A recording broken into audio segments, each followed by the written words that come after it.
C'est-à-dire que quand tu travailles avec une banque, sans citer les banques, la banque en question va te proposer les fonds de sa propre société de gestion, forcément.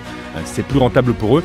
Qu'il y a un écart de performance entre la gestion sous mandat et la performance des marchés de 2% par an en moyenne. 2% d'écart si on fait un DCA, c'est-à-dire qu'on investit tous les mois 500 € par mois. Sur 30 ans, qu'on fait une performance à 8%, dans un cas on aura 679 000 €. Si dans l'autre cas on est avec la fameuse gestion sous mandat de la banque privée qu'on fait 6%, on n'est pas à 679, on est à 474 000 €. Il y a énormément de couches de frais. C'est important de comprendre que toutes ces couches de frais, il faut essayer de les négocier et de comprendre et d'avoir une vraie transparence en termes de frais. Nous, c'est ce qu'on fait au quotidien. Nos clients savent exactement combien ils nous rapportent. Et ça, c'est important. Et aujourd'hui, sur l'art de la gestion patrimoniale et financière, on va parler de 3 choses qu'on te cache. Nous, on est des anciens de la banque privée et on va te montrer pourquoi on ne te dit pas tout quand tu es en banque privée. Allez, Guillaume, on est parti. On va commencer déjà par parler de la performance des supports face à de simples ETF. Eh oui, c'est la première chose qu'on va te vendre quand tu fais appel ou quand la banque privée fait appel à toi plutôt. C'est les performances qu'on va te présenter au niveau des fonds à l'intérieur de tes allocations, que tu sois sur une assurance vie, un PER, voire même parfois le PEA avec des gestions sous mandat. On va souvent finalement te vendre des fonds qui sont en plus des fonds maison. C'est-à-dire que quand tu travailles avec une banque, sans citer les banques, la banque en question va te proposer les fonds de sa propre société de gestion, forcément.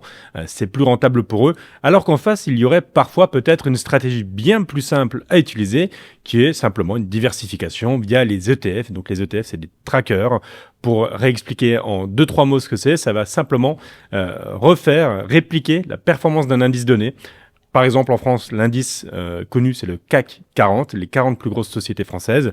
Un ETF CAC 40, il va répercuter la performance de l'indice. Donc, si l'indice CAC 40 fait plus 15% en 2026, l'ETF CAC 40 fera plus 15. À l'inverse, s'il fait moins 15, l'ETF fera exactement moins 15. La performance suit la ligne directrice de l'indice de référence. Alors pourquoi nos très chères banques privées aiment dire que leur performance de la gestion sous mandat est bien meilleure que si on était tout seul ? Parce que ça fait vendre déjà et surtout ce qu'ils vendent principalement, je trouve, dans les gestions sous mandat, en tout cas dans le discours, c'est plutôt le fait d'avoir quelqu'un derrière qui gère et quelqu'un qui regarde un peu les investissements, ce qui se passe avec le sous-texte où on fait comprendre en gros que c'est beaucoup plus sécurisé d'avoir quelqu'un qui va venir gérer pour éviter les périodes de crise et au contraire profiter dans les périodes d'euphorie de marché d'avoir des meilleures performances. Ça, c'est sur le papier et c'est si on a un gérant qui a une boule de cristal. La réalité, elle est quand même bien différente. Ok, on a vu et on a remarqué, nous de notre côté, avec plusieurs analyses qui sont faites par de grands médias, qu'il y a un écart de performance entre la gestion sous mandat et la performance des marchés de 2% par an en moyenne. Et c'est la même chose pour les fonds maison VS de simples ETF. Donc c'est vrai que quand on accumule des fonds maison plus une gestion sous mandat, on peut se retrouver avec des écarts en termes de performance par rapport au marché qui sont au-delà de 2%. Moi je le rappelle, 2% d'écart, ça n'a rien.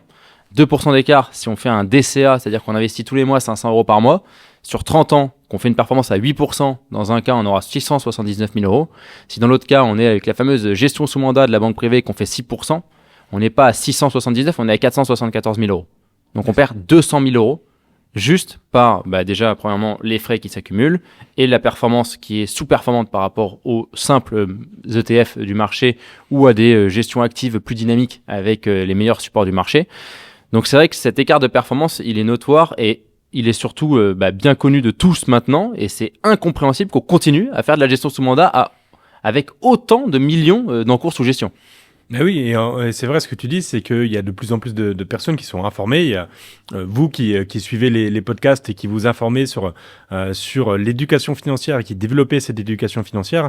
Mais aujourd'hui, effectivement, il n'y a aucun intérêt à aller chercher en fait de la complexification dans ces placements, à se dire c'est trop compliqué, il faut quelqu'un qui soit derrière H24, ce qui n'est pas en plus le cas d'une gestion sous mandat, qu'on se le dise. C'est pas du tout quelqu'un qui serait derrière votre contrat et qui ferait du trading au jour le jour. Au contraire, c'est plutôt une opération dans le mois et des arbitrages qui vont être faits comme ça. Donc, il n'y a pas d'intérêt à ça. Bien souvent, et historiquement, en plus, si on va sur un horizon de plus en plus large, il y a très très peu de gestion active qui vont battre la gestion passive des ETF. Une fois qu'on a dit ça, ça ne veut pas dire que toute votre allocation doit être mise sur un S&P 500 et un Nasdaq et on se dit il n'y a rien à toucher. C'est pas l'idée. Mais sur la partie action, en tout cas, il vaut mieux avoir au minimum une poche d'ETF qui soit plus ou moins importante, et c'est mieux si elle est un peu plus importante que les fonds de gestion actifs, puisque la plupart des fonds de gestion seront moins bons que les ETF, hormis quelques excellentes positions et maisons qui ont des gérants qui battent le marché. Mais encore une fois, c'est dur de le battre tous les ans. Exactement. Et nous, de notre côté, on a notre expert financier Axel Godet qui regarde ça et qui regarde ça sur le site Cantalis. Donc n'hésitez pas à aller regarder également le site Cantalis. Vous regardez votre contrat d'assurance vie, votre PER ou votre gestion sous mandat de votre plan d'épargne en action. Vous regardez la liste des fonds qui sont à l'intérieur et vous cliquez le fonds, vous remettez copier-coller et vous mettez Cantalis derrière. Cantalys, c'est Cantalis, et vous allez tomber dessus et vous allez voir comment il est classé. Nous, Axel Godet, notre expert financier, il fait en sorte que ce soit toujours dans le premier quartile, que les fonds qui sont sélectionnés soient dans le premier quartile et qu'ils soient surtout au-dessus du marché. Faites la même chose quand vous avez des avoirs financiers qui sont plutôt moins conséquents et que vous pouvez pas avoir de gestion sous mandat, ou pas avoir de gestion, en banque privée ou de gestion personnalisée avec un conseiller indépendant comme nous. Effectivement, faites-le, allez voir sur Cantalis et regardez les meilleurs fonds. Et si vous voulez pas vous prendre la tête, vous prenez des ETF et les meilleurs fonds et vous aurez déjà quelque chose de plutôt sympa pour des avoirs financiers qui restent plus faibles que de la gestion privée sur laquelle là on va apporter nous une vraie expertise. Ouais, clairement, et c'est tout simplement important de se renseigner sur ce qu'on vous propose, de se renseigner sur les fonds, effectivement d'aller voir sur Cantalis. On n'est pas payé par Cantalis pour vendre le site, mais c'est juste que c'est une référence un peu dans la classification des différents fonds et pour pouvoir les juger en fonction d'un benchmark de référence, donc les autres fonds de même catégorie déjà et aussi de l'indice de référence sur lequel ils sont basés. Exactement, et si on voit qu'il est au-dessus de son indice, ça peut être intéressant de le prendre. Derrière, il y a une deuxième chose qu'on vous cache énormément, ce sont l'ensemble des frais qui peuvent être pris, et là c'est stratosphérique, la couche de frais que vous ne voyez pas forcément. Déjà faisons le point sur tout ce que vous pouvez avoir comme frais. Les frais d'entrée, les frais de versement, c'est ce qu'on appelle des frais quand vous mettez de l'argent, combien on va vous enlever dès le départ de votre investissement. Ça peut aller de 0 à 4,5. Ensuite il y a les frais de gestion des contrats. Les frais de gestion des contrats, c'est tout simplement un contrat d'assurance vie, un plan d'épargne retraite. Il y a des frais de gestion chez l'assureur. À quel niveau ils sont? Et la plupart du temps, c'est non dit. On vous parle de performance nette de frais, mais regardez aussi combien vous avez payé de frais de gestion. Si c'est 1,4 ou si c'est 0,9, il y a quand même une différence. Il y a aussi les frais de garde sur un PEA. Il y a les frais de surperformance, des fois, de certaines gestions. On vous prend une partie de la surperformance que fait le marché. Alors, comme il n'y a pas de surperformance, la plupart du temps, les frais ne sont pas appliqués. Mais s'il y a de la surperformance, en plus de ça, ils sont appliqués. Les frais d'arbitrage, les frais de sortie et enfin les frais de gestion sous mandat. Il y a également les frais d'honoraires, de convention banque privée qu'on peut retrouver. Il y a énormément de couches de frais. C'est important de comprendre que toutes ces couches de frais, il faut essayer de les négocier, non pas les réduire à néant parce que votre intermédiaire doit être payé. Si vous travaillez avec un conseiller financier, il doit forcément être payé pour pouvoir vous apporter du conseil, mais essayer de les négocier et de comprendre et d'avoir une vraie transparence en termes de frais. Nous, c'est ce qu'on fait au quotidien. Nos clients savent exactement combien ils nous rapportent. Et ça, c'est important, je pense. Ouais, exactement. La transparence, en fait, c'est pas que les frais doivent être à zéro parce que tu l'as dit, c'est du conseil, c'est du temps passé à gérer les contrats. Mais par contre, c'est un minimum le minimum, c'est d'avoir assez de transparence, de savoir qu'est-ce qu'on paye, qui est-ce qu'on rémunère aussi via nos placements, parce qu'il y a les sociétés de gestion via les frais de gestion des fonds, l'assureur plus le conseil via les frais de gestion du contrat et tous les frais additionnels de type garantie d'essai qui peuvent s'appliquer sur un contrat d'assurance vie pour garantir un capital, les stop loss, etc. C'est des options qui sont ajoutées, qui sont très rarement intéressantes ou pertinentes, de rares exceptions près. Donc faut bien regarder tout ça, mais pour pouvoir regarder ça, il faut les connaître et il faut qu'on vous en ait informé avant que vous ayez pris la décision d'investir. Alors voilà pourquoi certains clients en banque privée n'ont pas de performance. Je vais vous prendre un exemple. Quand vous avez une performance nette de frais de gestion, donc on enlève les 1% de frais de gestion du contrat qui sont pris la plupart du temps par toutes les maisons, par toutes les sociétés de gestion et par tous les assureurs, les 1%, à peu près entre 0,7 et 1,3, donc je prends 1% de moyenne. Sur ces 1% de moyenne, si vous faites une performance brute à 6, vous tombez à 5 net si vous n'avez que ces frais. Maintenant, si vous êtes dans certaines banques privées de la place, vous pouvez avoir des frais qui vont s'additionner. Frais d'arbitrage, frais d'entrée, frais de convention banque privée, frais de gestion sous mandat. Avec l'ensemble de ces frais, vous tombez non pas une performance nette à 5, mais à 2,5. C'est-à-dire qu'ils ont pris 2,5 par an sur l'ensemble de votre contrat. Si vous faites une performance à 5% net sur 500 000 euros, souvent la banque privée, ça commence sur ces montants-là, sur 10 ans, vous arrivez à un capital à 814 000 euros. C'est plutôt sympa, 5% net, on voit que son épargne travaille. Dans l'autre situation, vous seriez passé de 500 à 640 000. Donc là, on a un écart de 174 000 euros qui est dû à l'effet capitalisant des intérêts composés qui s'effectue sur moins de capital parce que les gains sont de moins en moins importants et qui est dû surtout à la couche de frais qui est très très conséquente et qui est pris tous les ans par la banque et par l'assureur. Donc il faut bien regarder, il faut bien analyser. En tout cas, sachez que vous devez négocier toute couche de frais et surtout des couches qui sont récurrentes et qui sont dans le temps. Et donc là, je pense aux frais d'arbitrage, aux frais de gestion sous mandat, aux frais de gestion du contrat, aux frais de convention banque privée qui sont des choses récurrentes tous les ans. Les frais d'entrée, vous les payez. On est complètement anti-frais d'entrée avec Guillaume, mais c'est presque la chose la moins grave de l'ensemble de votre contrat.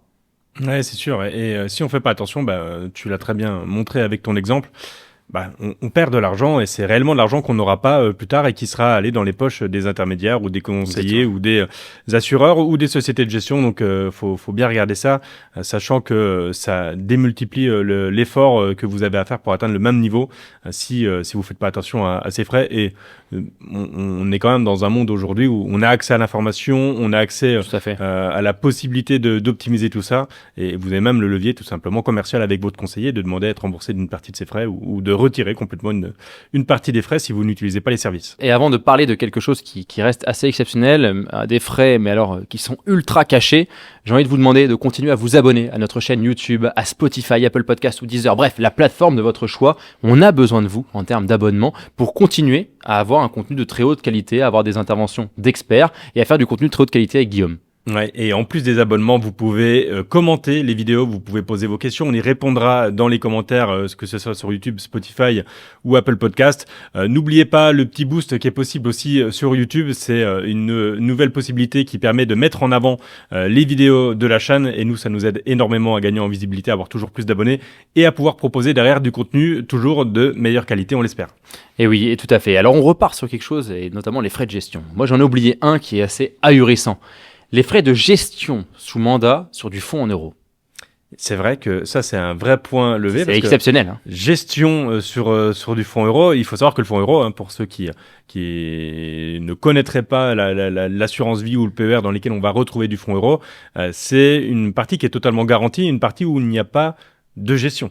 Puisque c'est vraiment quelque chose qui ne bouge pas, c'est comme un livret à l'intérieur de votre contrat, et là-dessus, vous n'avez pas de conseil. Le conseiller, il y a des contrats qui existent effectivement où il y a 80-90% de fonds euros et où il y a des frais, il y a des conventionnements en plus banque privée derrière qui sont pris sur la gestion, alors que personne ne gère. Vous avez juste l'assureur qui va vous verser la participation aux bénéfices une fois par an, à la période de janvier justement, où on a les performances qui tombent. Mais là-dessus, il n'y a pas de travail au fil de l'eau dans l'année de gestion du tout. Donc c'est ahurissant de prendre des frais de gestion sous mandat. En gros, concrètement, ils vont vous dire qu'ils prennent des frais de gestion sous mandat de 0,4% sur l'enveloppe, et l'enveloppe est composée à 60% de fonds en euros. Donc votre fonds en euros, qui lui a déjà des frais de gestion entre 0,6 et 1%, on lui ajoute 0,4 et donc on baisse directement sa performance nette de frais de gestion sur le fonds en euros. Donc déjà, essayez de négocier pour que vous ne payiez que les gestions sous mandat sur la partie UC. Et puis si vous l'avez compris, ne faites pas de gestion sous mandat, c'est tout ce qu'on vous recommande. Troisième chose qui est fortement cachée, c'est les offres disponibles. D'après que quand je suis en banque privée ou en gestion de fortune, j'ai accès à l'ensemble du marché. Mais par contre, quand je suis un client lambda et que je ne dispose que de 150 000 euros, alors là, c'est difficile pour moi de trouver des choses qui ne sont pas des fonds externes, des ETF ou autres. Est-ce que c'est vrai ça, Guillaume ?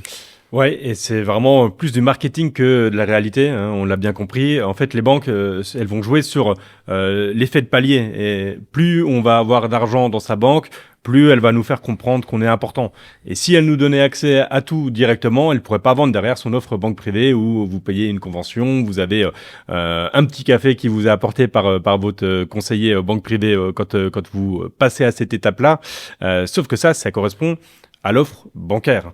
Et la réalité des conseillers financiers comme nous, c'est tout autre. C'est-à-dire qu'aujourd'hui, nos clients, on peut les accompagner dès le départ sur une vraie diversification, sur des fonds de gestion ou des ETF ou des offres qui sont ouvertes. Mais dès 50 000 euros, on peut y avoir accès. Nous, on accompagne sur ces niveaux-là. Et il n'y a pas du tout besoin d'avoir 250 000, 500 000 euros de côté pour commencer à avoir accès à la diversification. De l'accompagnement sur mesure, ça, c'est ce qu'on fait au quotidien. On a accès à l'ensemble du marché pour accompagner nos clients. Ce qui va vraiment faire la différence de ce qu'on proposera, c'est plutôt le profil investisseur du client, son horizon de placement et la diversification que lui, il cherche à avoir avec ce profil-là. Mais encore une fois, la banque, elle est obligée marketingement de devoir strater son offre pour qu'il y ait un intérêt à passer au-dessus, tout simplement. Mais c'est vrai que de notre côté, c'est faux. C'est-à-dire qu'un contrat qu'on vous propose en gestion de fortune dans une grande banque privée de renom, on peut vous le proposer avec 50 000 euros. Et de l'autre côté, on vous le propose à partir d'1 million. Mais c'est vrai qu'on a le même accès et c'est bien dommage quand même d'avoir ce côté strat parce qu'au final, ça veut dire aussi que plus on a d'argent, plus on peut avoir accès au meilleur. C'est pas forcément vrai. Bien sûr, des montants à 1000, 2000, 3000, c'est compliqué d'avoir des contrats qui sont sympas. Mais à partir de 50 000, on peut quand même avoir des contrats plutôt sympas. C'est pour ça que notre accompagnement, nous, commence à partir de ce montant-là. Merci beaucoup, Guillaume, pour cet épisode fort enrichissant. Merci surtout à vous de continuer à vous abonner, à liker, à partager et à commenter le contenu. Et si vous voulez aller plus loin, moi j'ai quelque chose et c'est un magnifique cadeau que vous pouvez vous faire à vous-même. C'est Construis ton patrimoine. Ce livre, il est mieux dans vos mains que dans les miennes parce que moi je connais déjà tout. À bientôt.